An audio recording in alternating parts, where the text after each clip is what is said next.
हाय, hello, नमस्कार. आज मी माझ्या आवडत्या ठिकाणी जाणार आहे. माझं आवडतं ठिकाण म्हणजे माझं वृद्धाश्रम. तिथे जाऊन माझ्या मनाला आहे ना अगदी समाधान भेटतं.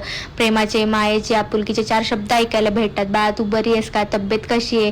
तुझी मुलगी कशी आहे?" हे 4 शब्द ऐकले ना की अगदी मन भरून येतं की यार आपलीही विचारपूस करणारं कोणीतरी आहे. जसं त्या लोकांना कोणी नाहीये तसंच मलाही आई नाहीये आणि इथे जाऊन मला मला मला माझ्या आईची माया भेटते. 4 शब्द माझ्यासाठी कोणीतरी बोलते हे ऐकायला भेटतं. त्यानंतर नवरात्र चालू होती, त्याच्यामुळे त्यांना छान खायला प्यायला घेतलं आणि त्यांना भेटण्यासाठी मी एकटीच गाडीवरती वृद्धाश्रममध्ये गेले.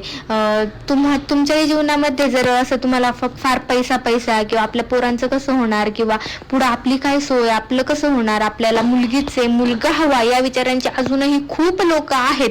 तर तुम्हाला असं काहीसं वाटत असेल तर वृद्धाश्रमात तुम्ही भेट द्या. तुम्हाला तुमच्या सगळ्या प्रश्नांची उत्तर ऑटोमॅटिकली मिळतील. हे जे आई वडील इथं आहेत यांनी यांच्या मुलांसाठी कष्ट नाही केले का? यांनी यांच्या मुलांना मोठं करण्यासाठी किती काय काय केलं असेल, किती स्वप्न बघितले असतील आणि शेवटी यांच्यावरती काय वेळ आली की वृद्धाश्रम मध्ये येऊन स्वतःच्या मुलांनी आणि स्वतःच्या मुलीने यांना इथे वृद्धाश्रम मध्ये आणून सोडलेलं आहे. यापेक्षा वाईट गोष्ट कोणती नाहीये.